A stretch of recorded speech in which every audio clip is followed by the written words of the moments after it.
bueno, hoy vamos a ir con Dani, que si no, Venga, va, no va a sí, tiempo. vamos al lío, va, compañeros, va, vamos al Dani, lío. maestro, Dani, arranca. vamos arrancando. Vamos a compartir, a ver si está acá. Sí, vamos, exacto. Voy a tener que sacar eso que me dijeron, a ver. Ahí estoy compartiendo. Pues yo te lo miro ahora mismo y te digo si realmente lo has hecho bien o tienes que... Sí, lo has hecho cerrar perfecto. esto. Tienes una gran profesionalidad en lo que haces, ¿eh? Lo has hecho perfecto, tío. O sea, no se ve ninguna pantallita como la otra vez ahora. No, sales desnudo, pero bueno, no sé qué has compartido, pero... Nada, es broma, Perfecto, es broma. perfecto. Sube la audiencia.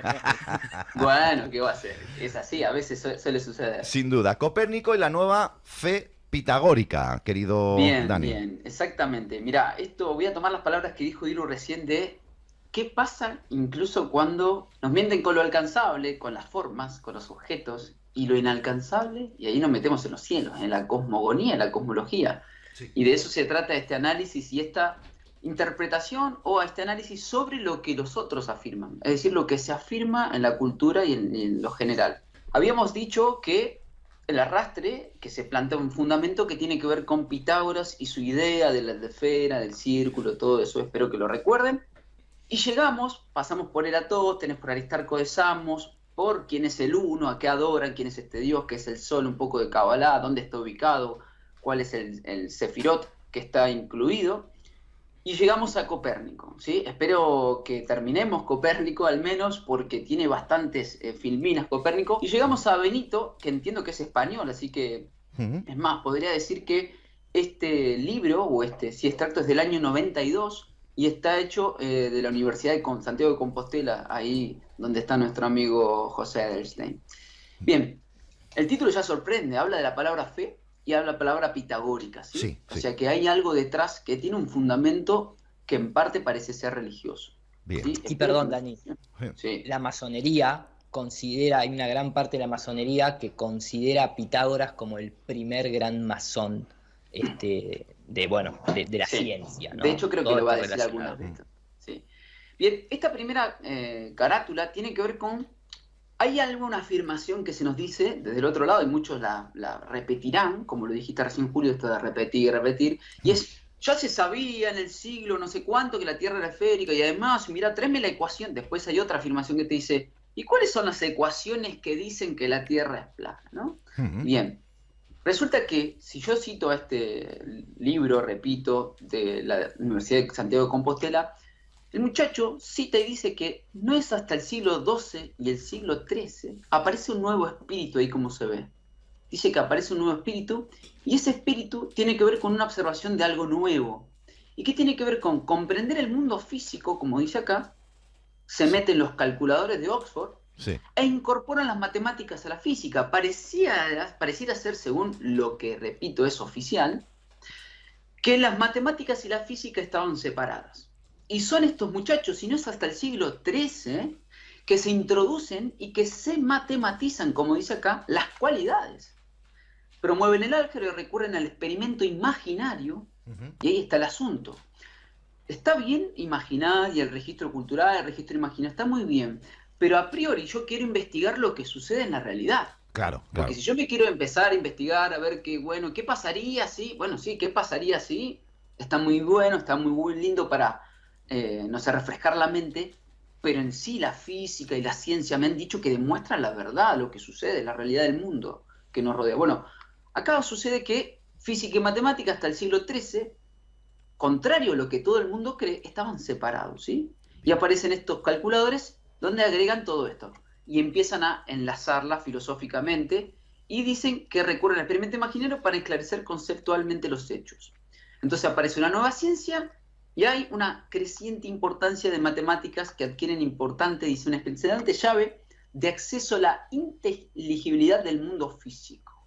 ¿Sí? Allí incluso Rogelio Bacon, dice, no se puede conocer nada de este mundo si no se sabe de matemáticas. Y ahí habla de este nuevo espíritu. Yo no estoy diciendo, en este caso, en mi particular, entiendo que mis compañeros también, y Julio, te agrego también, que la matemática no sirve y que es una farsa. No. Estoy diciendo que no podemos decir, y es que había un modo de estudiar la ciencia y la física, de que la matemática se usaba como lenguaje, como herramienta, pero no reemplazaba la ciencia. Bueno, vamos a ver que estos muchachos la reemplazan. Ya te entiendo. Es más, la llaman ciencia. ¿Sí? Cuando y ahí esto lo voy a decir como docente, no es una ciencia, aunque en muchas definiciones aparezca, es un lenguaje aplicado a la ciencia, que la usa la química, la física, etcétera, ¿sí? Ujú. Pero no la reemplaza. Es como decir, bueno, la verdad de la comunicación es el español. No, hay distintos lenguajes. Sí, señor. Tal es inglés, qué sé yo, bueno, etcétera, italiano, francés, etcétera, ¿sí? Sí, sí, Y sí. distintos lenguajes, el hebreo. Bien, entonces fíjense que aparece en los centros culturales candente la reivindicación de las matemáticas y se vuelve un tema omnipresente. Me gusta el lenguaje que utiliza este escritor y habla una vez más de la doctrina ¿sí? Pitagórico-platónica. Y acá aparece un nombre que yo subrayé, acá el Landucci le va a saltar un poco ahí al cuello, y es que en Florencia, bajo el patronato de la familia Medici, se abre una academia que representa entonces a la vanguardia intelectual de Europa. Y aparecen todos estos nombres que difunden de allí diálogos platónicos de corte pitagórico como verdadera filosofía y religión. Bien. Como siempre esta Bueno, familia... acá empieza lo que se podría denominar conflictos de intereses. Sí. No sé Digo, si alguno de porque los muchachos acá quiere empieza agregar a algo, ver porque aparece un empieza a estar nombre... la palabra, esta cuestión de, digamos, cuando uno habla de Médicis, tiene que asociar inmediatamente financiación. Y jesuitas. Y donde hay financiación hay que cuestionar, hay que sospechar si hay intereses por detrás de quienes financian. Por eso a mí me gusta mucho cuando Rubén del canal del Nuevo Desorden Mundial, síganlo en YouTube, excelente, van a poder ver la trama profunda de Conexiones. Él dice, por ejemplo, la familia Medici produjo 4 papas, porque se producen los papas. Como se hace una película, en el sentido que vos tenés que producir, tenés que fabricarlo, no son elegidos por nadie, divino, ni nada por el estilo. Es cuánta plata vos ponés para producir un papa. Es como tener un negocio. Qué bueno. Vamos a invertir en producir un papa y cuando el papa esté ahí, nos va a hacer un montón de favores. En la política eso sucede, Sí. a otra escala más baja, lógicamente, ¿no? Qué bueno. Adelante, Dani. Bien, acá cita abajo que Ficino, en el comentario del Timeo de Platón, habla de la necesidad de relacionar el conocimiento empírico, que hasta, repito, hasta entonces no estaba relacionado con la matemática, a pesar de que hoy te digan que todo es matemática, ¿sí? Ya.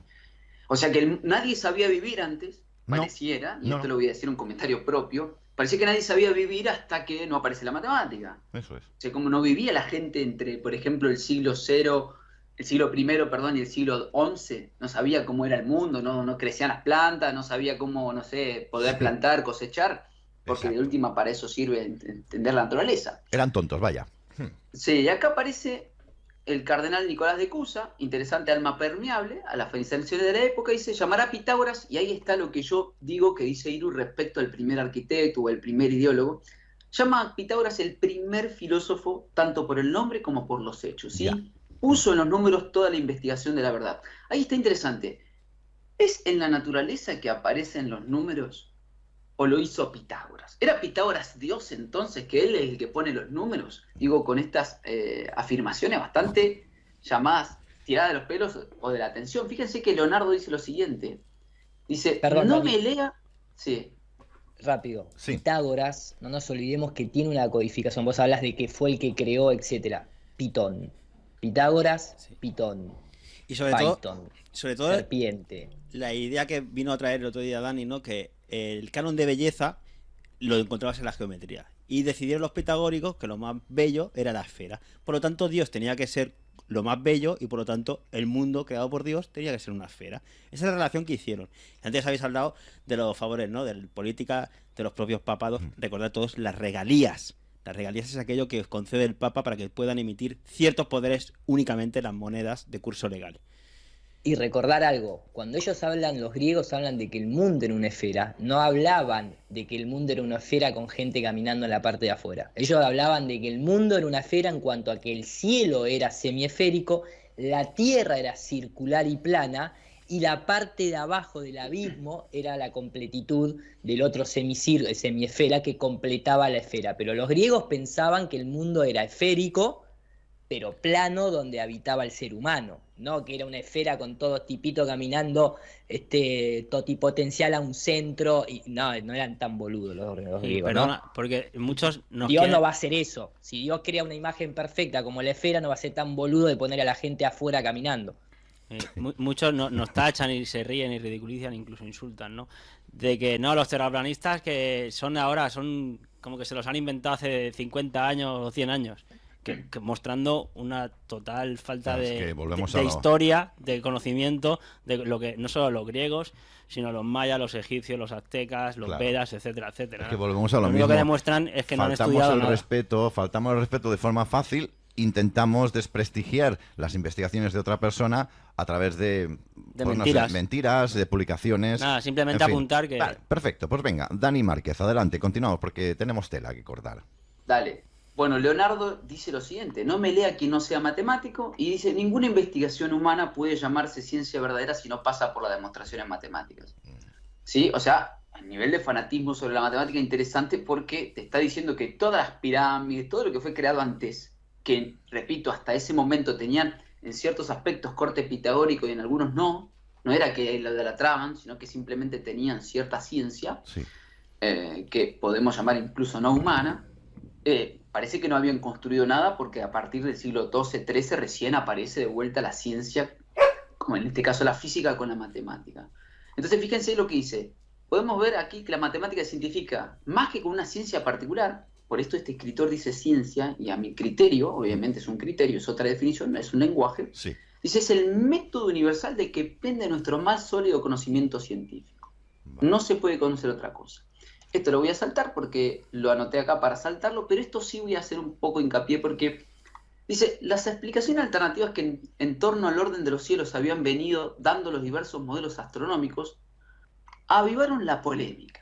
¿Hasta qué punto las hipótesis matemáticas de los astrónomos, lo cual Copérnico era uno, Sí. dan cuenta de cuánto físicamente sucede en los cielos? Es decir, yo me puedo inventar un modelo que funcione, pero ¿hasta qué punto es verdad lo que yo digo? Y la pregunta es: ¿yo quiero con un modelo decir la verdad? ¿O en realidad quiero... Que marcan que todo esto es un Lo que pasa es invento. que el cómo llega hasta un límite y después uno pregunta: ¿y por qué? Exacto. Y ahí empieza lo lindo, Dani, lo que a veces queremos esquivar. No, Sí, claro. supongo que lo vas a leer el prólogo de Osiander, del libro de Copérnico, porque Sí. viene al toque con lo que estabas ahí diciendo. Así que... Bueno, sí, creo sí. que en Dailymotion estamos emitiendo de nuevo. Perdona a toda la audiencia que está en Dailymotion, que ha visto cómo el programa se ha apagado. Pues continuamos, no hay más. No hay más. Bueno, yo no sé hasta dónde se me escuchó, pero básicamente se pregunta acá el escritor hasta qué punto las hipótesis Sí. matemáticas de los cielos tenían que ver con la realidad física. De ahí esa separación entre una cosa y la otra. Bien. Entonces habla de una separación físico y matemática que los escolásticos guardaban para poder mantener su religión, ¿sí? En su momento, Ujú. en esta nueva estructura de fe. Por eso separaban fe y razón, ¿sí? Sí, sí. Separaban así como la física y la matemática, separaban fe y razón. Sí. Y dice que no comprometían sus creencias religiosas y explicaban las cosas como matemática. Ah, no, eso es matemática. Y acá, ¿qué pasa? Dice que se produjo un pasillo para la libertad ahora, en esta nueva fe pitagórica, de teorizar, dice, del teorizar que permitió el estudio sin compromiso realista de hipótesis astronómica alternativa. Dice: la función positiva de tales exploraciones desempeñaron en el surgimiento de la ciencia moderna innegable, dice.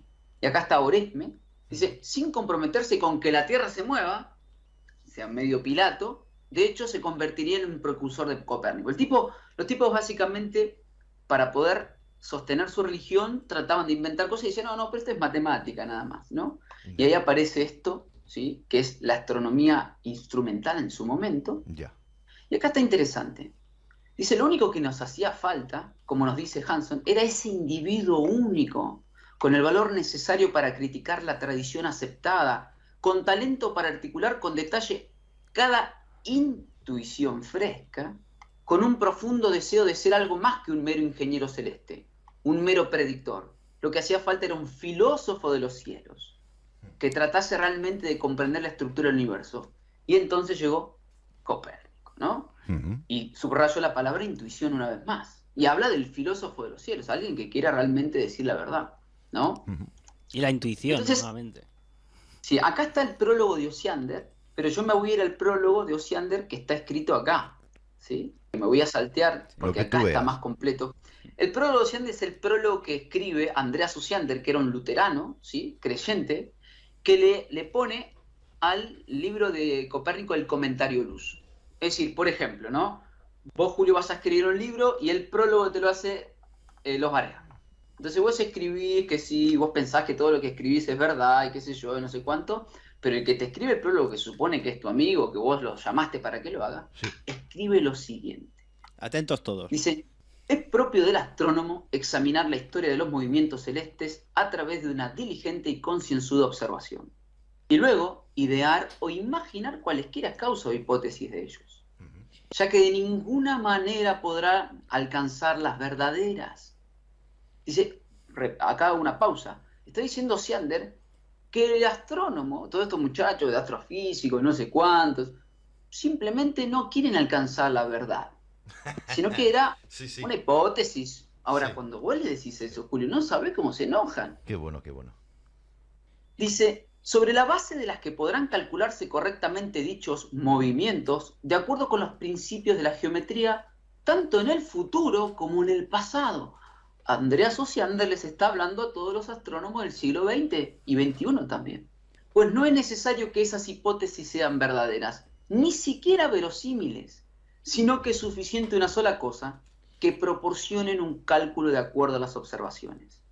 Y si inventa algunas, como en realidad las inventa y en gran cantidad, de ninguna manera lo hace a fin de convencer a alguien de que sean reales, sino tan solo para fundamentar un cálculo exacto. Ahora bien, puesto que a veces se ofrecen diferentes hipótesis del mismo movimiento, el astrónomo adoptará la que resulte más fácil de comprender.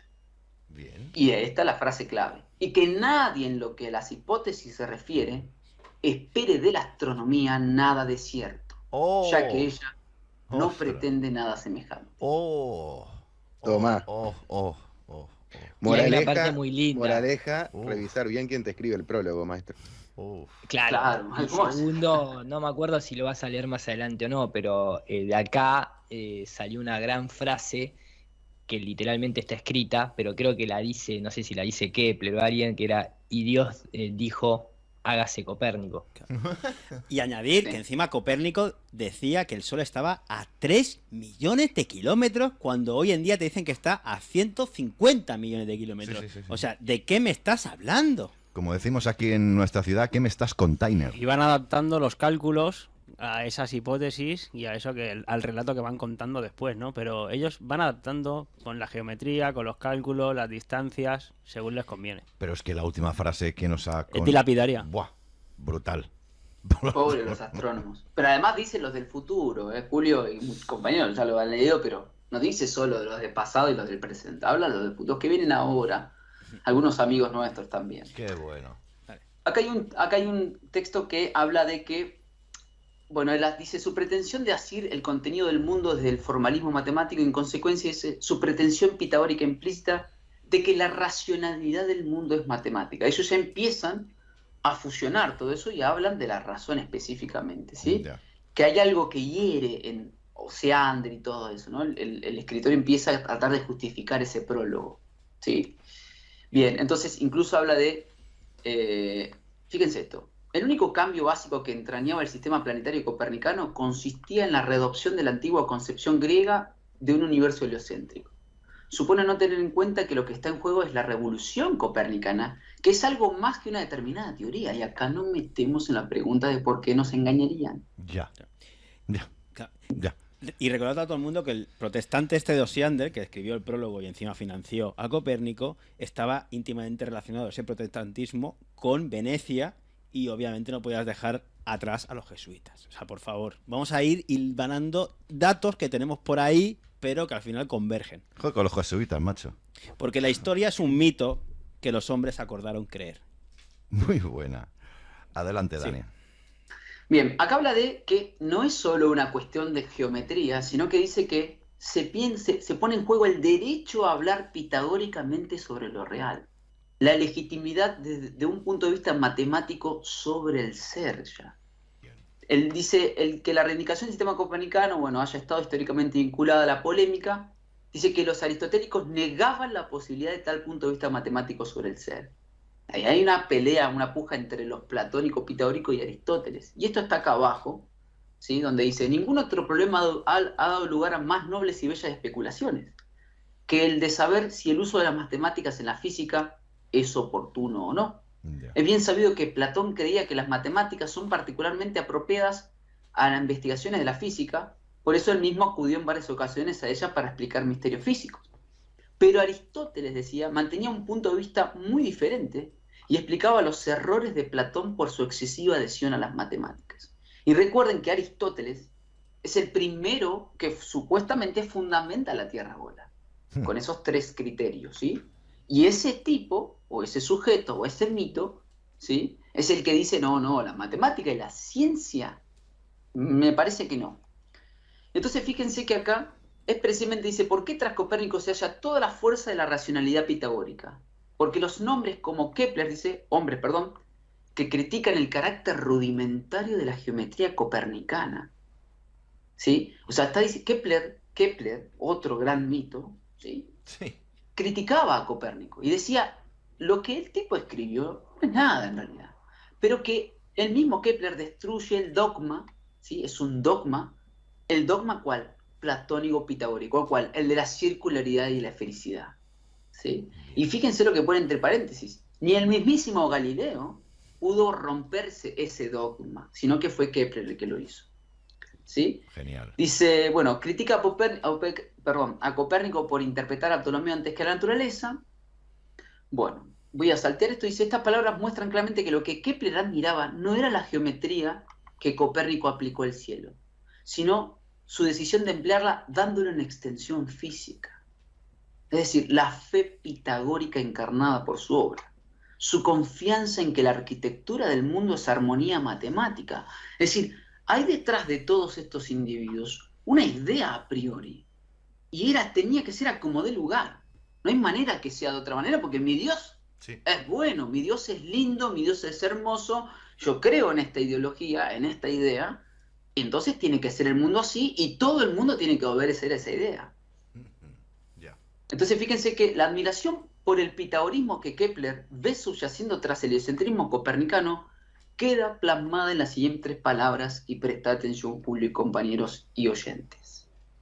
Creo esto, dice Kepler, la existencia de un cosmos ordenado matemáticamente, por el divino arquitecto, ojo esas palabras. Creo esto porque he rezado continuamente a Dios para que resultase cierto cuanto Copérnico había dicho. Bueno, esta es una frase de un religioso, no de un científico. Bueno, a mí me ha impactado lo de divino arquitecto, me suena muy masónico, pero quizás estoy equivocado, ¿eh? No, para nada. ¿No? Aquí no estás equivocado de nada y todo se puede unir. Pero interesantísimo, ¿no? Que el segundo, que cogió las ideas del primero, dice, tengo que rezar para que, que no esté equivocado. Porque si no, se me va mi obra a tomar por que saco. nos ayude ese Dios bonito. Sí. No vaya a ser que esté equivocado. Sí. Entonces, bueno, hablan del orden matemático, el lugar central para ellos, ¿sí? La dignidad de los pitagóricos. Acá esto es la parte de la cábala.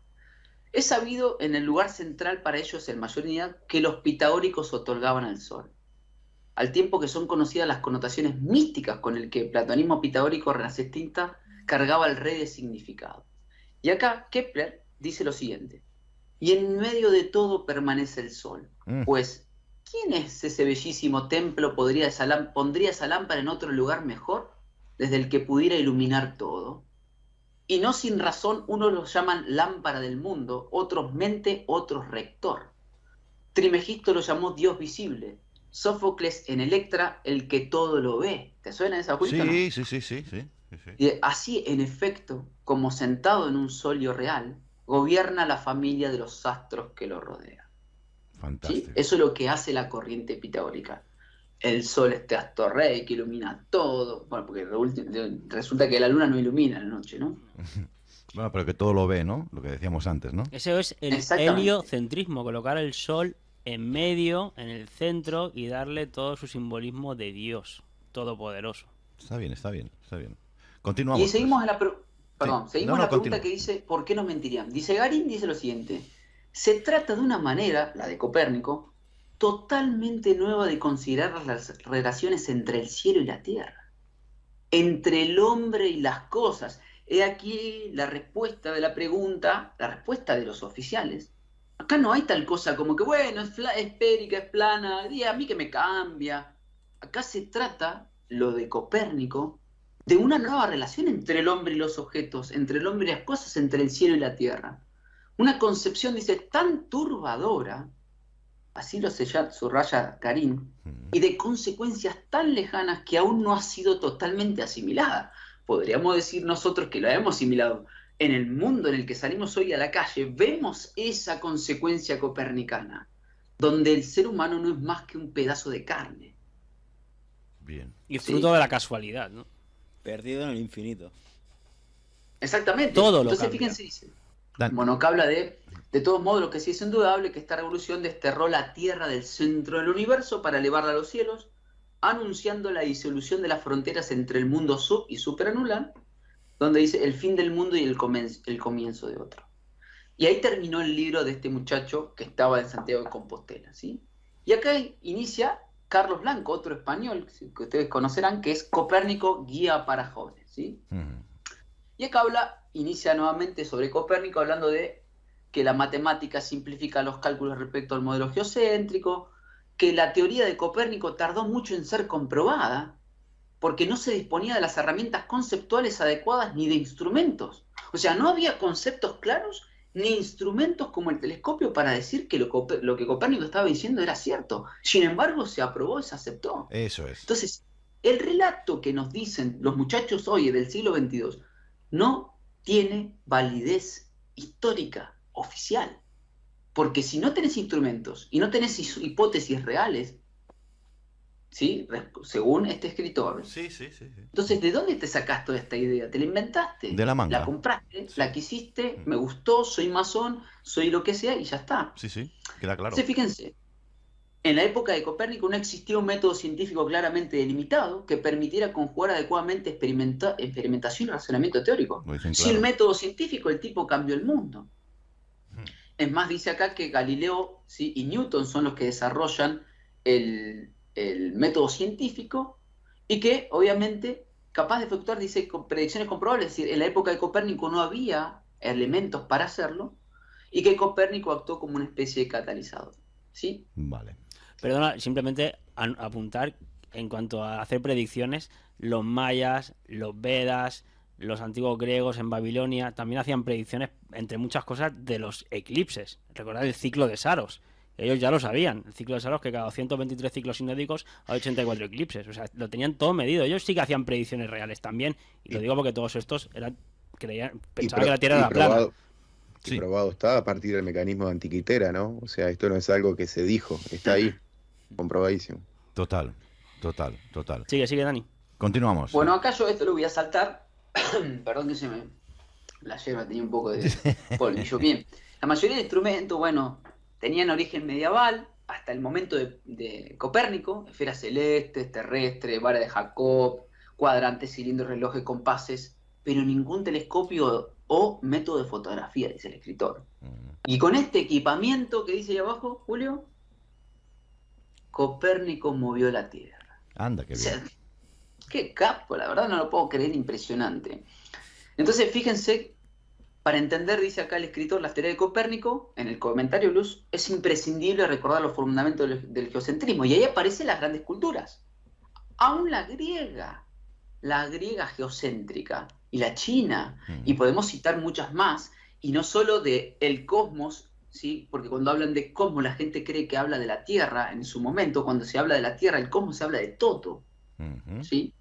De ahí, no me acuerdo el mito ¿cómo se llama? El que carga el cielo, Atlas. ¿cómo se llama? Atlas, ¿no? Atlas. Ese es la esfera celeste, no es la Tierra, ¿sí? Bueno, lo cierto es, dice, voy a seguir leyendo acá, que a posteriori, milenios más tarde, cuando ahí está el punto, fíjense esto. Lo que dice este escritor, ¿cómo se convence? ¿Con quién se puede convencer? Con la NASA. Y ahí está el punto, porque dice, milenios más tarde, cuando la humanidad ha sido capaz de viajar al espacio y observar la Tierra del exterior, es que si vos no fuiste al espacio y no observaste la Tierra de afuera, no podés afirmar nada de lo que te dicen que es. Porque no queda otra más que decir, no, bueno, pero vos me vas a decir que engañan a la gente. Ya. Porque ahí está el tema. O sea, todo esto del cálculo sigue siendo eso, hasta que alguien supuestamente sacó una foto. Entonces, fíjense lo que dice el escritor. Si uno lo piensa más detenidamente y analiza el modelo geocéntrico en detalle, quizás advierta que esta teoría no era al fin y al cabo tan absurda como puede resultar hoy. Qué bueno. El ¿Por geocéntrico. qué? Claro, porque funciona. Claro. De ahí cómo eran los matemáticos, los nombres se me van en este momento porque tengo trazado ¿cómo se llaman los matemáticos que hacen y sin embargo no se mueve? El Gorostizaga y el Milenko. Exactamente. Claro. A pesar de que la Tierra la plantean como esférica, ¿sí? Sí. Porque se basan en los cielos. Profesores de universidad que son geocéntricos, que dicen al menos que la Tierra no se mueve, y no solo están estos de aquí de España, sino tenías a Wolfgang Schmidt. Ya me gustaría ver un debate entre Wolfgang Schmidt y cualquier académico, a Walter van der Kemp, Robert Bennett, entre otros, y Robert Sungenis. Estamos hablando de gente muy preparada de la academia, lo que pasa que como siempre se silencian. Estaría muy divertido, ¿no? Sí. Sí. Sería un gran logro eso. Sí. Adelante, Dani. Fíjense cómo el escritor dice, ¿cómo explicar que el Sol pase diariamente del este al oeste? Lo más sensato a simple vista es suponer que el Sol gira alrededor de la Tierra. Ya. Porque todo eso es lo sensato, y lo sensato respecto de los sentidos. O sea, todo escritor está obligado a decir esto. Como lo dijo en la primera parte nuestro amigo físico, Gomberov. Es sensato, no se enojen, no se rían de ellos. Claro. Dice además, otra experiencia común es que la Tierra se nos muestra como una superficie sólida. Y dice, si la Tierra se moviese también nosotros nos moveríamos con ella, pero no sentimos ni notamos nada. Lo sensato es pensar que la Tierra está en reposo e inmóvil, Sí. y que todo lo demás orbita en torno a ella aunque sea circular. Ya. Muy pocos en la antigüedad clásica, dice él, muy pocos, para mí eran muchos en su época, creyeron de hecho que la Tierra fuese plana. Claro, Sí. pero el tema es, Tales de Mileto, por ejemplo. tal es el primer predictor del eclipse. Entonces, bueno, habla de que simplemente esto es a modo de comentario, cómo el escritor tiene que ir contando, diciendo, bueno, esto es sensato, muchachos, pero en realidad esta es la verdad. Y saca el libro y el cálculo matemático. Y la foto de la NASA. ¿Sí? La foto de la Entonces NASA. habla del universo. Sí, perdón. Sí, no. Nada. Estaba haciendo un comentario en voz alta. No, nada. porque por ahí escucho. No, perdón. Dice, para los griegos y para Copérnico la circunferencia era el símbolo de la perfección, la órbita más perfecta y acabada la circular. ¿Sí? Esto era simplemente para citar esta corriente pitagórica. Vale. ¿Sí? Y acá nos metemos una vez más en el porqué. La propuesta de Copérnico, dice, trascendía lo puramente científico o astronómico para convertirse en una auténtica tormenta sociológica, filosófica y teológica. Y bueno, ¿qué me cambia a mí que la Tierra sea plana esférica? Insisto una vez más, así como dijiste hoy, Julio, que hay que repetir. Sí. Porque no es tal cosa como que, bueno, lo más importante es esto. Sí es importante lo de ahora. Pero esto, porque lo de ahora es consecuencia de esto que está acá. Sí, entiendo. Porque no es tal cosa como que, bueno, cambia la forma y ya está. Sino que había, como dice ahí, sociológica, filosófica y teológica. Dice, en el punto axioma leemos que la Tierra da vuelta alrededor del Sol como cualquier otro planeta. Esta equiparación cosmológica de la Tierra a los demás cuerpos errantes, los planetas, traería a la larga profundas consecuencias en la comprensión que el ser humano tiene de sí mismo y de su lugar en el universo. ¿Y hay algo más Dice importante que eso? ¿Hay algo más importante que el ser humano? O sea, ¿qué hacemos aquí? ¿Quiénes somos? Que se conozca. Ya. Yo, para mí, no hay nada más importante. Estas locas ideas vinieron a destruirnos toda posibilidad de entender a qué vinimos, ¿no? Nos han sacado de todo eje, completamente. Sí. Y las justificaciones que hoy en día hace la ingeniería social, la ingeniería, digamos, de castas, de cunas, basado en que provenimos del simio porque vino un meteorito que mató a los dinosaurios. Y cuando vas a la guerra o cuando ellos deciden qué parte de la población eliminar y cuál no, todo eso, para manipular la opinión pública, está basada en la ciencia, no de un mundo creado, sino de la aleatoriedad del Big Bang. Aunque no lo parezca, es así. Bien. Un pequeño comentario, porque a veces Sí. uno piensa que estamos hablando de cosas ya antiguas o que ya pasaron. Esto cuando una revista científica, cuando un científico supuestamente cita como muletilla o lo que fuera, que es un hecho que fuimos a la Luna, de que hay satélites ahí fuera, como que eso estuviera súper comprobado por él mismo, es como leía Dani hace un rato, estos tíos le rezan a Dios de que Neil Armstrong tenga razón y haya pisado la Luna, digamos. No sé si me explico. Siguen Le rezan siempre a la basando... NASA. Claro, le reza a que la NASA sea fiel con sus imágenes entregadas. Ya. Una locura. Está muy bonito todo. 8:57, una hora menos en la Comunidad Canaria. Continuamos un poquito más. Vale. Dice, la simbiosis entre el modelo geocéntrico y la teología de los padres de la Iglesia, es decir, en la religión antigua, y de los escolásticos, era perfecta. El hombre, culmen y centro de la creación, residía justamente en el centro del universo. Todo estaba orientado a él, como todo gira alrededor de la Tierra. Sobre la Tierra el cielo, bajo ella el infierno. Este es en el argumento general, ¿no? La imagen geocéntrica del universo parecía escapar plenamente con la imaginería popular, con el esquema teológico de grandes maestros. Bueno, y cita. Y acá está interesante que dice, Santo Tomás, que no pudo acabar su suma teológica, había concebido la realidad como un proceso de salida, de regreso desde Dios y hacia Dios. No sé si recordás esto de todo, volvemos al uno, salimos del uno por el uno hacia el uno, ¿sí? Del otro día. Y esto es lo mismo. A él se dirigía en un gigantesco Existus Redictus, y en el centro de su movimiento metafísico de todas las criaturas había su creador. Yacía ahí, que era el ser humano, la imagen y semejanza. Entonces fíjense esto. La obra de Copérnico obligaba a cambiar esta imagen, a modificar eso que es el ser del hombre. La centralidad del hombre en el universo no podía verse ya en términos físicos o cosmológicos, sino desde otra óptica. Dice, el hombre es centro de la creación porque con su mente y con su pensamiento es capaz de idear y concebir y descubrir, dice ahora, la nueva teología. La subjetividad humana tomará a partir del siglo XVI el testigo a la objetividad cósmica en la historia de la filosofía. El hombre es central por ser un sujeto, un yo que piensa y actúa, transformándose a sí mismo y al mundo que lo rodea. Y bueno, la filosofía en su momento sería cada vez más antropológica y menos cosmológica, ¿sí? Porque básicamente el hombre ahora vive en un planeta más, perdido en el sinnúmero de cuerpos celestes y en la propia Tierra. El hombre ha surgido recientemente y no ha sido una excepción en los procesos evolutivos que han afectado a las demás especies. Es por tanto evidente que la teoría de Copérnico era más que una simple hipótesis científica. Aún hoy seguimos diciendo que el sol sale y se pone, aunque sepamos que esto no es exacto, porque las mentalidades máximas cuando se basan en experiencias comunes y cotidianas, pues está diciendo que lo que siempre se observa es esto. No son fáciles de cambiar, dice. El sol, pero nadie puede negar... Sí. Perdona, el sol se pone, el sol se va por debajo. Eso es lo que significa occidente, al contrario de oriente, que es por donde sale. De ahí tienes la palabra oc, que es la lengua que se hablaba en todo occidente, y además tienes la palabra ocre, que da testimonio del color que se generaba. Qué bueno. Bueno, y acá están estos dos videitos cortitos, creo que son cortitos, no sé si ponerlos. Bueno, como tú veas. Que tiene que ver... Bueno, yo lo pongo porque tiene que ver con esto de ser heliocéntrico. Este video tiene que ver con eso. Bien. Y bueno, es la entrevista de Alejandro Fantino y José Edelstein.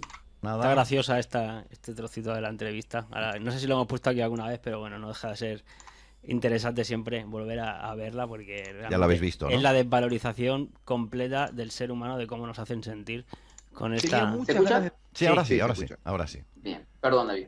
Le pongo play. Sí. Entrevistar a un físico. Y José Edelstein es físico, vive en Santiago de Compostela, en España, pero es argentino. Y vamos a estar hablando no solamente de Einstein, sino que vamos a estar hablando de física, todo lo que se pueda divulgar y bajar a tierra, algo para todos nosotros tan complicado como la física. ¿Cómo andas, José? Bien, muy bien. Gracias por estar. Gracias a vos. ¿Qué es el universo? Perdón, no que es un universo, perdón. ¿Qué es la Vía Láctea? Me hablabas de la Vía Láctea. Es la galaxia en la que vivimos nuestro barrio cósmico. ¿Es nuestro barrio? Sí. Ni siquiera es nuestra ciudad.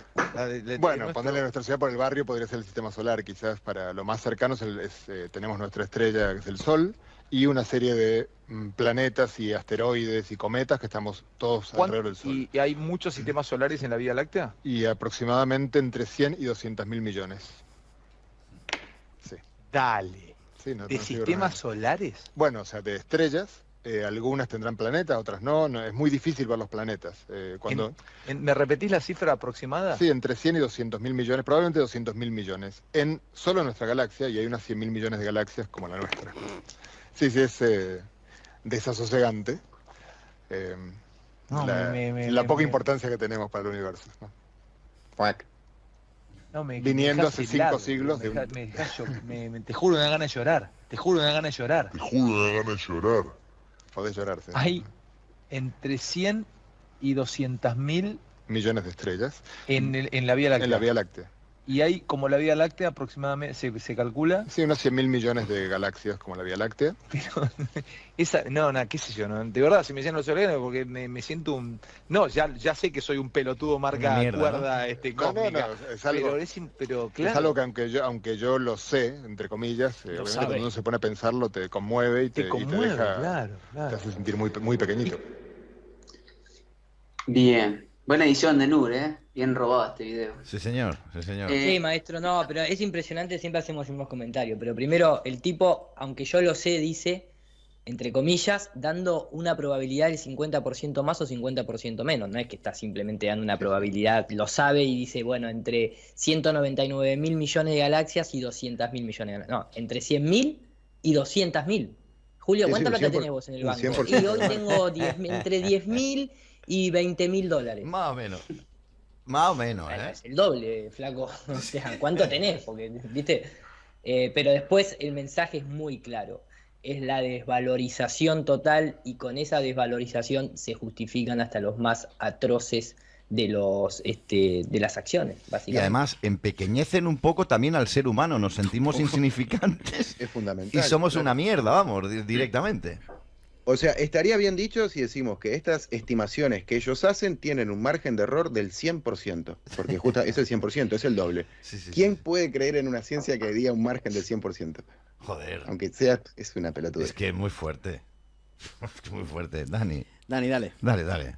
Nada, no, me voy a saltar estas, para el que la quiere después puede pedir este archivo, pero básicamente habla lo mismo, el universo es esférico, la Tierra debe ser esférica, por supuesto. En la filmina anterior decía que Copérnico no disponía de telescopio, pero contaba con la fuerza de la lógica. Qué lógica, interesante, ¿no?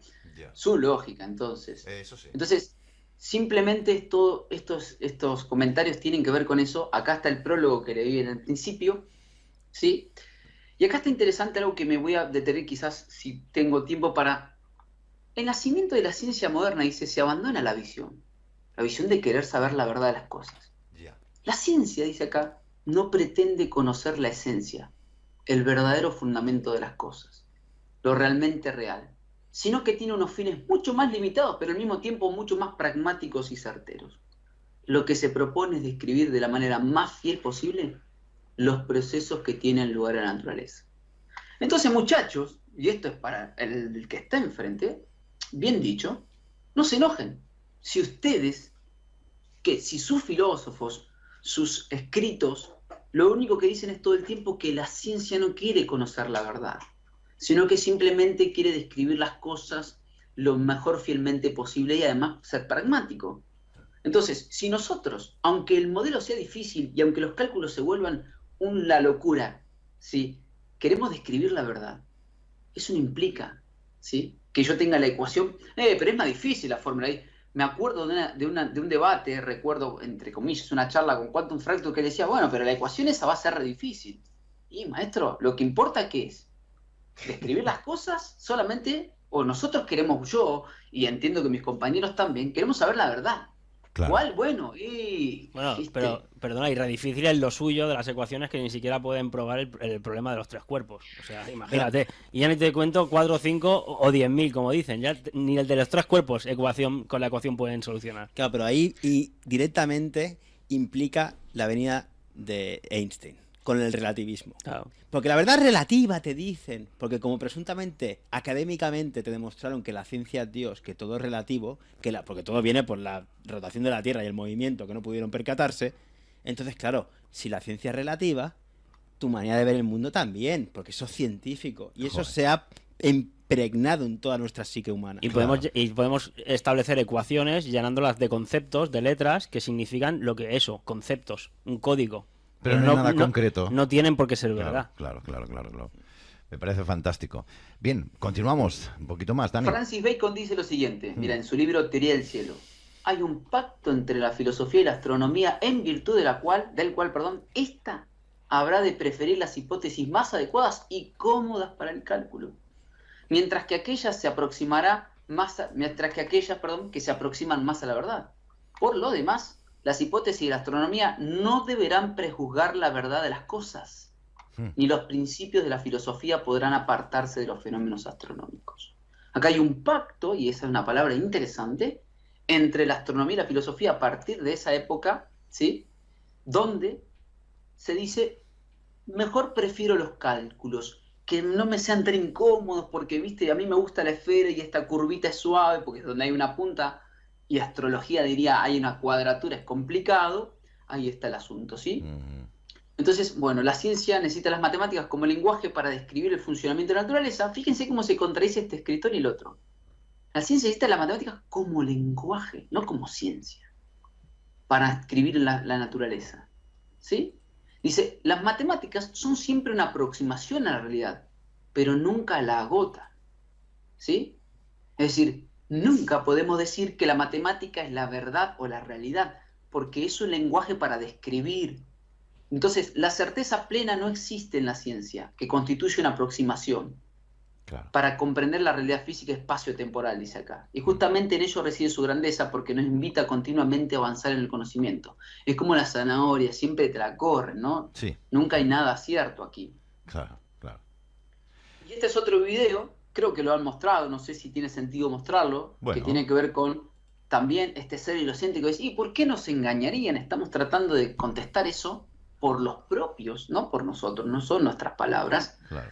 Creo que este de Colaninates, es una edición, me parece, Iru, no sé si recordás. Este lo hemos mostrado varias veces, pero nunca está de más. Sí, este lo demostramos, claro, este lo hemos mostrado y lo hemos aclarado, ¿no? O sea, hay varios niveles en la propaganda mediática. El que mostrábamos de Fantino está orientado más a un público adulto, justamente por eso hay 2 adultos. Después hay en programas para gente joven, desde los 8 a los 16, 17 años también. En sus programas aparece constantemente en qué pequeños somos en comparación a la magnitud de esto, aquello y del otro, pero lo más importante viene de que te adoctrinen y te hagan sentir una cagada misma, mientras más pequeño mejor, porque luego, como bien utilizaba Disney, vos vas reforzando y vas haciendo llamados a esa programación predictiva que vas generando desde niño, básicamente. Si no, no irías al colegio a partir de los 6 años. Pues vamos al vídeo, o no, como queráis, vaya. Bueno, vamos a darle play, vamos a darle play. Sí.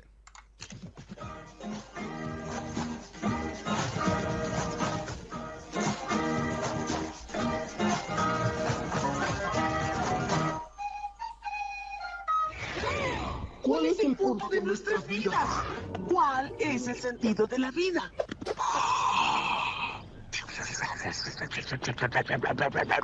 ¿Quién podría responder una pregunta así? Pues nadie por aquí, mejor hay que preguntar.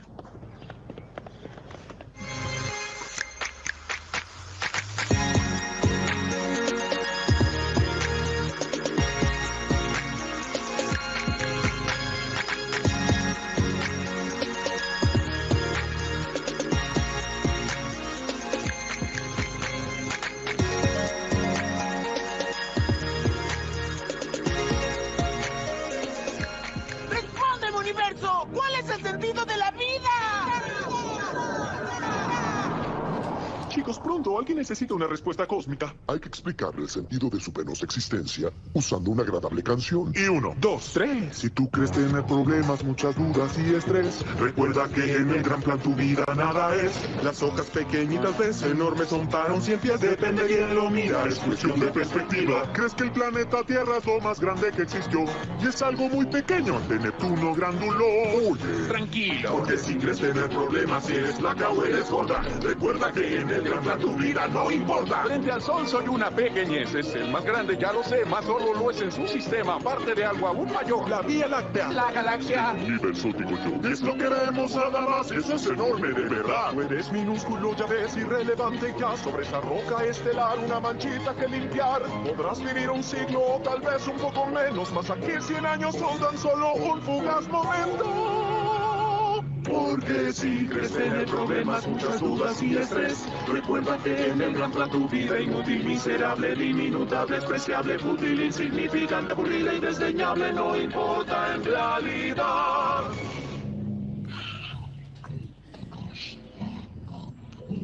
¿Qué fue todo eso? No lo sé, la broma es para ellos. Para cuando terminen su canción, el sol consumirá su propia masa y explotará. Así que... 4.700 millones de años después. ¿Recuerdan al niño de hace 4.750 millones de años? Sí, tenía razón. Bueno. Ni que decir tiene que este va dirigido a los niños de tierna edad. Imagina, bueno, mira, entre muchas otras cosas que dice, ¿no? Que tu vida no importa, eres minúsculo, irrelevante, tu vida es inútil e insignificante. Pues eso irrelevante todo. Una Eso manchita que ese limpiar, mismo capítulo, Una manchita que limpiar ante Sí, tanto sí, una de manchita que hemos estado limpiar. hablando. Sí, sí, una manchita que y limpiar. además ese mismo capítulo termina con la papa diciéndole, ¿tú eres una papa? Le pregunta uno de los personajes. Y la papa, que era una papa, dice, tan cierto como que la Tierra es plana. O sea que evidentemente ese capítulo está específicamente a quitar, ridiculizar, impregnar en el cerebro de la mente de alguna manera la cuestión contraria, aunque no lo parezca, la cuestión contraria a la Tierra plana, ¿no? Dejando eso ahí en el inconsciente, básicamente como que está hablando una papa con otra cosa y está como riéndose más allá de decir que sí, que él es una papa y por lo tanto está confirmando lo de la Tierra plana. Siempre hacen ese mismo método. Y lo otro es el gran plan. En el gran plan, tu vida nada importa. Eso es Maquiavelo al 100%, eso es el fin justifica los medios, eso es, y bueno, pero si yo por pensar en rescatar o salvar tal cuestión, no importa cuántos soldados mando a la muerte, porque en el gran plan tu vida nada es. Claro. Lo que importa es la humanidad como tal, no vos como individuo. Ya. Pues, y si no, que le busquen alguna explicación de por qué ese contenido está ahí para niños pequeños. No, sin duda. Y acá vamos a leer el escrito del poeta Von Gogh, ¿sí? Sí. Que dice lo siguiente, creo que ya lo han leído, pero es algo interesante, ¿sí? Que está en este libro, que dice: de todos los descubrimientos y opiniones, ninguno ha podido ejercer un efecto más poderoso sobre el espíritu humano que la doctrina de Copérnico. Y tenemos que preguntarnos por qué. Dice, y Sigmund Freud, el padre de psicoanálisis, comparó el papel que desempeñó Copérnico con el que habían jugado Darwin y él mismo, al sugerir que Copérnico nos había quitado del centro del universo. Darwin había demostrado que no somos el centro de la vida, sino que procedemos de una cadena evolutiva, etcétera, etcétera, y Freud que no somos ni siquiera el centro de nosotros mismos, ni siquiera, al existir un subconsciente que en gran medida escapa de nuestro control.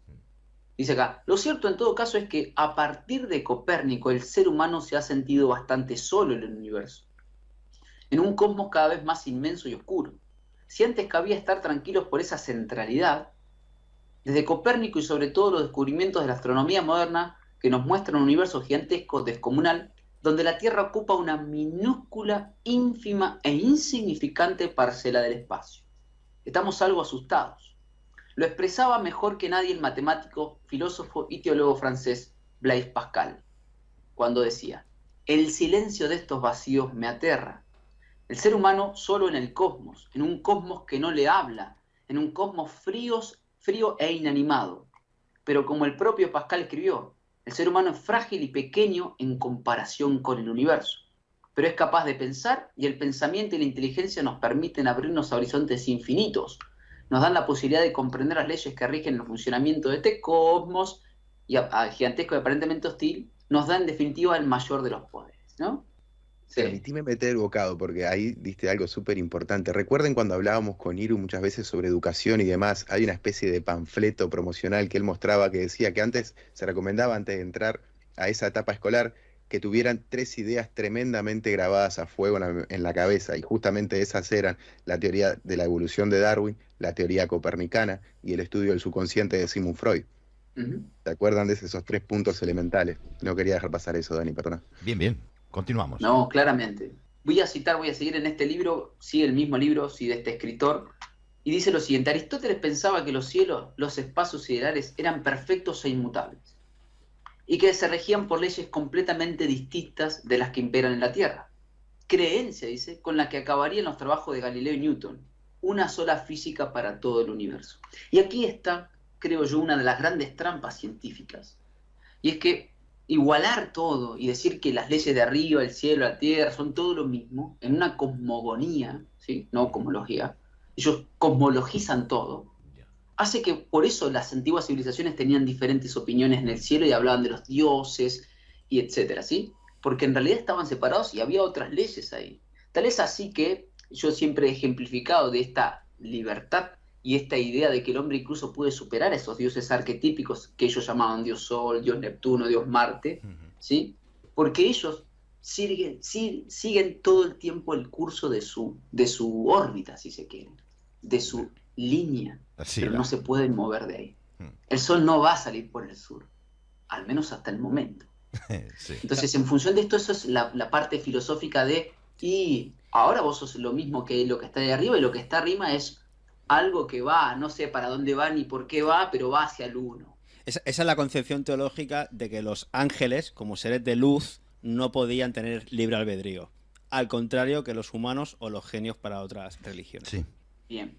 Y acá nos metemos en un video que tiene que ver justamente con esta verdad absoluta y verdad empírica de los científicos. Fíjense cómo este filósofo argentino, Darío Zeta, o Darío Strangheimer, no sé el apellido, bastante largo y complicado, está en la canal de televisión pública argentina y le preguntan si había verdades absolutas. Y él, siendo el filósofo y además analizando la ciencia, filósofo científico también, responde algo muy interesante, que desbanca muchos de los comentarios que nos han dado a nosotros, gente que nos insulta. Qué bueno, ¿no? Ey, está bien, ¿eh? A sacarse la sotana, muchachos, vamos. Está muy bien, me ha gustado mucho eso. Cuidado, cuidado. Como uno venga a venderte que tiene la verdad, verás tú que si le levante la falda no vas a ver ahí... Bueno. Es un arma de doble filo, Julio, porque esto es la doctrina copernicana en parte, ¿eh? Porque este muchacho es un relativista también. Bueno, cada uno tiene su verdad, pero a la vez, fíjate el ejemplo que le dice el otro muchacho, y se muerde el labio, que es otro periodista, Pawlowski. Se muerde el labio porque el ejemplo que dice, bueno, pero esta es una verdad absoluta. No, le dice el tipo. Desde el punto de vista científico, en rigor, y es más, en la empiria, lo que vos estás diciendo no es empírico. Claro. Está buenísimo. No es empírico porque, entre otras cosas, de los cientos de experimentos que han hecho para detectar el movimiento de la Tierra, todos han dado nulos. Así que... Está claro. O sea que sí podría decirse que es bastante empírico el hecho de que no giramos, de que está estacionario. Eso sí se puede empirizar. Es que ahí es donde incluso Darío hace un comentario que es bastante para tener en cuenta, hasta que se demuestre lo contrario. Y el tema es que de una Tierra esférica contra una Tierra plana nunca se demostró lo contrario a que sea una Tierra plana. Se fueron inventando, como bien viene describiendo Dani a lo largo de esta presentación, se fueron creando hipótesis justificado por cálculos que solamente un pequeño grupo de personas entendía, y después a través del principio de autoridad bajaba eso por obligatoriedad básicamente y aceptación porque lo decían las autoridades, sean estas en un principio la Iglesia, hasta que la orden jesuita junto con otros grupos de poder empiezan a abrir las universidades ahí por el siglo XVII, XVIII, fuertemente XIX y XX, sobre todo XX, a esa educación pública, laica, que no lo es, y gratuita, donde incluso la masonería también en todos los países se mete en el sistema educativo para justificar esa laicidad, digamos que no lo es, porque el mundo está totalmente dominado de forma constante por símbolos y signos, pero en pocas palabras, ¿cuándo se demostró que la Tierra dejara de ser plana? ¿Cuándo se demostró que existía la curvatura geométrica? ¿En qué momento la ciencia mecánicamente demostró que la Tierra rotase? Es más, acá hemos citado muchas veces los experimentos de principio del siglo XX que fracasaron absolutamente en demostrar el movimiento de la Tierra, de ahí después mucha de la cuestión relativista y demás. Jamás se pudo demostrar que el horizonte se curvara, nunca se mostró que la mecánica de fluidos rompiera su propiedad de horizontalidad y nivelado. Tuvo que aparecer las agencias espaciales por primera vez en la historia como para tratar de decir, bueno, acá está la imagen, acá está la trucha fotografía a una pelota pintada, literalmente como hemos mostrado en los análisis de la NASA, y esta es entonces sí la comprobación, y hoy en día se sostiene a través de una pantalla con todo lo que es Hollywood, porque ningún ser humano jamás va a tener la experiencia de algo por lo cual no sucede. Nuestro sistema biológico, al igual que el de todas las especies, está diseñado para sobrevivir y desarrollarse en un mundo plano y estacionario. Si no, lo estaríamos detectando, porque de eso dependería nuestra supervivencia. Y si no lo hacemos, no es que nuestro sistema está fallado. Nuestro sistema está perfecto, nuestro software de creación está perfectamente adaptado a esta matriz. Ahora, vos te metieron otro software a través del sistema educativo, el mismo grupo de poder que hoy mucha gente dice, sí, nos están mintiendo acá y acá, pero en esto no. Ya, nos han pirateado el software, está claro. Julio, Totalmente, esa es la palabra, Julio. Sí. Esa imagínate, es la palabra. Julio, en la sociedad que conocemos, todo por chinchar un poquito, ¿no? Si Bien. realmente tuviéramos algún accesorio, algo científico ahí fuera que pudiera demostrarte la rotación terrestre, un eclipse, el movimiento de los astros, una estrella fugaz, esas cosas estarían vendiéndose para ver por pay-per-view, las estaríamos viendo todos los días, 24 horas, sería un gran hito de la humanidad. Es un cuento. Es un cuento. Sí, no puede, es el relato que se acepta religiosamente y ya está, porque además si discrepas, Sí, ya han utilizado la palabra curiosamente terraplanismo se como acepta- déspota, ¿no? Pero también hay que tener en cuenta que se acepta con muy poco esfuerzo de parte de ellos, ¿no? Con muy poco esfuerzo. Ellos tampoco se esfuerzan mucho en que vos te creas esta historia. Tenés un par de migajas y el resto es fanatismo. Ya. Bueno, Dani, pégale el Bien, sprint. muchachos, Sí. yo voy a terminar esta parte, Sí, termino este libro. 5 Va a tener que minutitos, ver si Dani. quieren terminar el Power. Sí, Dani, si A te ver, una parece, tercera. ¿tú crees que con 5 minutos podremos tener? Termino Sí. hasta lo de Copérnico, en realidad. Perfecto, pues Que venga. era, fíjense, requería de una charla completa Copérnico, porque es el hito histórico para siempre, ¿sí? Pero voy a citar esto que dice, fíjense por qué cité el video de Empírica, porque dice acá el escritor que Galileo estaba justificando empíricamente lo que Copérnico había dicho. ¿Cómo va a justificar empíricamente si empíricamente no se puede justificar lo que Copérnico dijo, que el Sol, en realidad la Tierra se mueve? Dice que con la sola ayuda del papel y del lápiz. Un capo, Galileo, un maestro. Y ese era el mejor de los laboratorios. Cuando le preguntaban a Einstein cuál era su laboratorio, él se limitaba a sacar una hoja de papel y un bolígrafo y decía, ese era su laboratorio. Ya. Impresionante. Esto lo voy a saltar porque tiene que ver con el engaño, ¿sí? Que ya lo ha hablado Iru varias veces, era el juicio inquisitorial a Galileo. Bueno, sí. Galileo el posible jesuita, y aparece un tal, ¿cómo se llama este? Guy Consolmagno. Consolmagno.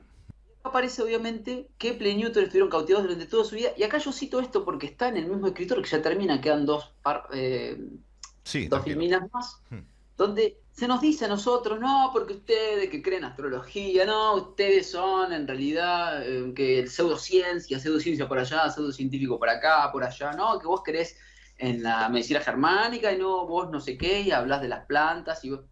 Y estos muchachos, los que siempre citan para decir, no, mire, este es mi gran científico al cual yo sigo, fíjense lo que dice.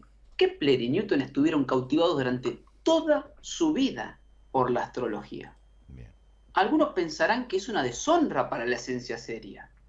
Son los tontitos de hoy. Déjame usar esta palabra, porque a mí me llega la indignación y no tengo que salirme un poquito y salir de este Dani Marque a veces que está en los directos. Muy bien. Dice, pero lo cierto es que la pseudociencia, fíjense que el escritor le dice, no, eso es pseudociencia, no vaya a ser que a mí me tilden cerca. Claro. Dice, el esoterismo y el hermetismo siempre han ejercido una indudable fascinación en las grandes mentes, ¿sí? Lo misterioso siempre llama la atención del ser humano, y máxime de aquellos por su gran mente están más atentos a todo lo que sucede. Resulta que si nosotros citamos esto y analizamos, vemos cosmogonías, decimos esto, aquello, no, pero fíjate, este mecanismo, me parece que hay otra idea. No, nosotros no podemos ser gran mente. Así como nosotros no podemos intuir, no podemos pensar, no podemos tener nuestra lógica. Entonces fíjense que hasta esa época dice que todavía se usaban argumentos no científicos en discusiones científicas. Cuando en realidad, ¿qué es científico y qué no? Ya. Entonces fíjense que acá Kant, ¿sí? Para terminar, este es el escritor Carlos Blancos Pérez, lo cito acá, tiene una biografía y todo, para que vean que este libro no me lo inventé yo, donde habla de conceptos por una serie de reglas a priori, de conceptos a priori, a toda experiencia. Y esa es una manera de estudiar, pero no es la única, ¿sí? Entonces hay una estructura anterior. ¿De qué se trata esta estructura anterior? ¿Sí? Acá me voy a quedar porque acá arranca Galileo. Sí. Esta estructura anterior se trata de como mi Dios es perfecto y como yo creo que ¿sí? Creo en este Dios y creo que este Dios es geómetra y que en la circunferencia y la esfera es la figura perfecta, entonces todo lo que está creado tiene que tener esa forma y tiene que estar basado en los números. Claro. Y eso es a priori. Joder. Acá me quedo, lamentablemente, Bien, sí. porque no quedan muchas, las muestro acá, Sí. pero ya queda Galileo y Copérnico y ahí termina. Fíjense que no queda mucho, pero no alcanzamos para hoy, porque Claro. Galileo y Kepler son también otros aspectos, pero Quedan se ve unas que cuantas. en este caso Copérnico Pues yo, merece su tiempo y si hasta quieres, una Dani, charla completa. que si quieres podemos hacer la tercera parte cuando se pueda, porque no me gustan las cosas dejarlas a medias. A mí personalmente, vaya. No hay 2 sin 3, dice el dicho, Julio. Sí, por eso digo, que a mí me parecería correcto hacerlo así. A mí me encanta que nos traiga todos estos pensamientos filosóficos, Dani, también seguidos. Hay una revista, El Basilisco, de la Universidad Complutense de Madrid. Aquí lo tengo, simplemente 2 frases.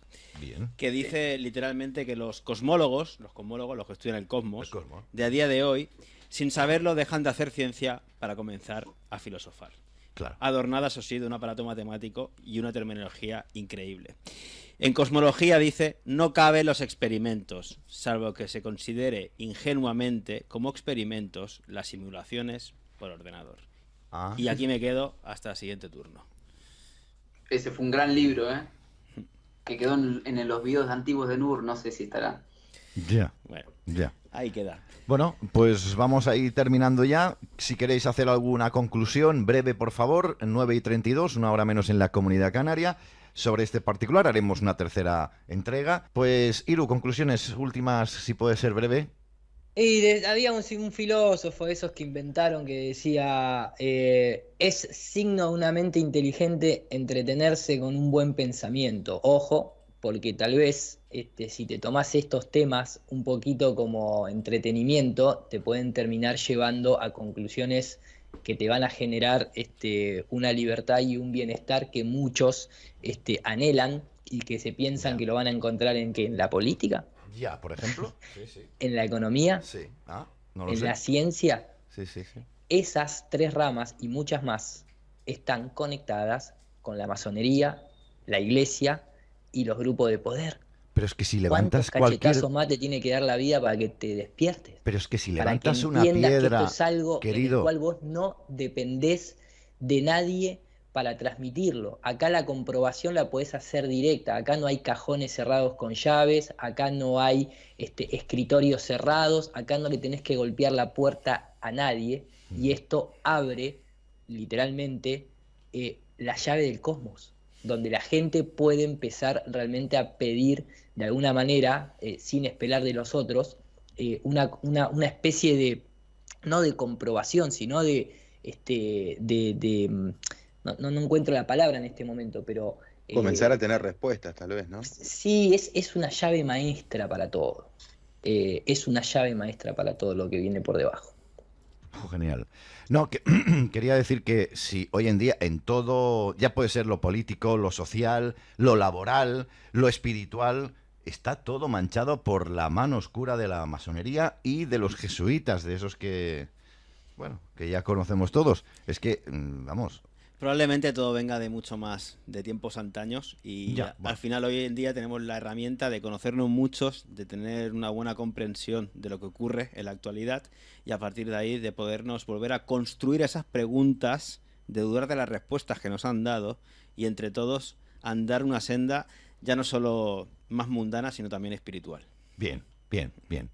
Querido Martín, si tú también quieres hacer... Eso, pues la puntillita. Nada, poco que agregar. A mí me parece fantástico la exposición de Dani. Te lo agradezco.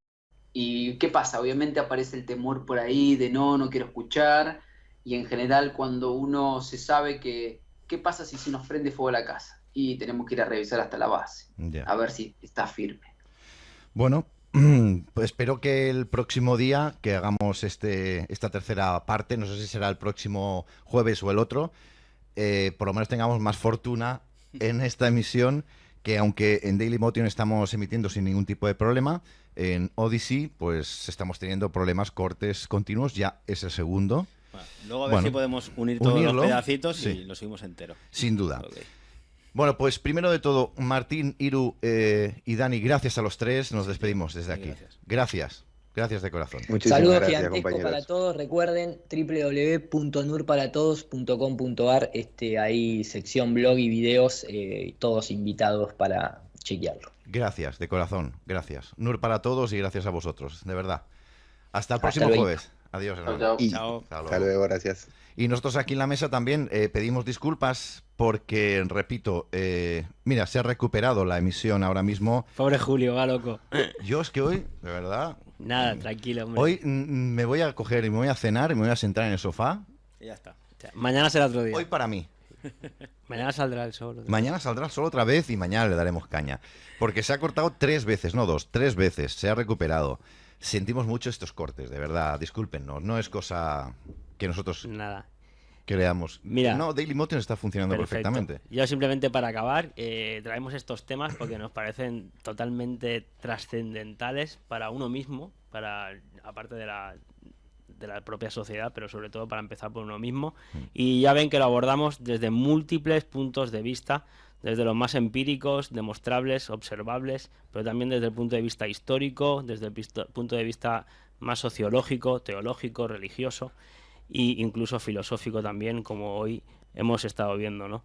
Y gracias por la gran labor. Ya ven que todo esto tiene un gran esfuerzo, un revisionismo gigantesco, y muchas gracias a todos esos que se han dado el tiempo y el esfuerzo de poder hacerlo, por mucho que otros vengan a ridiculizarlo o a burlarse, pero esto es un gran cuestionamiento, un gran revisionismo, así que muchas gracias a todos los que se han dado todo este tiempo y han compartido información igual que lo hacemos nosotros para que le pueda servir, pero desde luego a nosotros nos sirve y muchísimo. Sí, exacto. Además, las gracias no todos aquellos, además de que han traído información para que nosotros la podamos absorber y por volverla a presentar, ¿no? Pues a quien quiera escuchar, porque si no hubiera hecho nadie ese trabajo previo, pues ahora nosotros tampoco tendríamos esta manera de pensar o nos podríamos haber dado la oportunidad con estas nuevas ideas. Por eso la libertad de expresión, de opinión y de información son tan importantes en una sociedad, y cuando esas ideas simplemente se ven censuradas o vulneradas, estamos en una puñetera dictadura. No olvides respeto. Respeto. Es que es la base, es que sin respeto, igual, imagínate que a mí no me gustara esto. Lo estaría haciendo aquí igual, porque debo ser un profesional, pero no por ello, porque yo no crea, porque yo piense diferente a vosotros, os tenga que insultar. Eso ya yo creo ¿sabes? Que entre gente madura y de buena voluntad y de buen hacer está sobredicho. Vale. Se sobreentiende. Vale. Bueno, no. Así que mil gracias por escucharnos, por estar aquí con nosotros, que es lo más importante y lo más maravilloso que hay, que al final nos vayamos sumando entre todos a 1000 temas, conozcámonos, toquémonos y ayudémonos, que vienen tiempos, que lo vamos a necesitar, y además construyamos nuestra propia vida con alegría y en base a eso. Me ha gustado mucho esto de toquémonos. Hombre, si fueron chicas mejor, ¿no? Nada, tendría que comer ahí. Satisfácete como quieras. Sí, ¿no? Satisfyer. Familia. Bueno, caca. Ya está. No les digas esclavos. Ya son libres porque la información te hace libre, con lo cual depende de cada uno dejar de ser familia. ¿Qué ha dicho Julio? Y más tú, que la gente que nos ha inyectado, que tiene la estirpe y el linaje de sangre todavía limpio. Equipazo. Vamos. Nos marchamos. Mañana a las 7 de la tarde, más información con el informe. Dani y David. Nosotros ya pues vamos a recoger todo este tinglao que ha durado desde el lunes hasta hoy, para volver a desplegarlo el próximo lunes a la misma hora, a las 7 en punto de la tarde.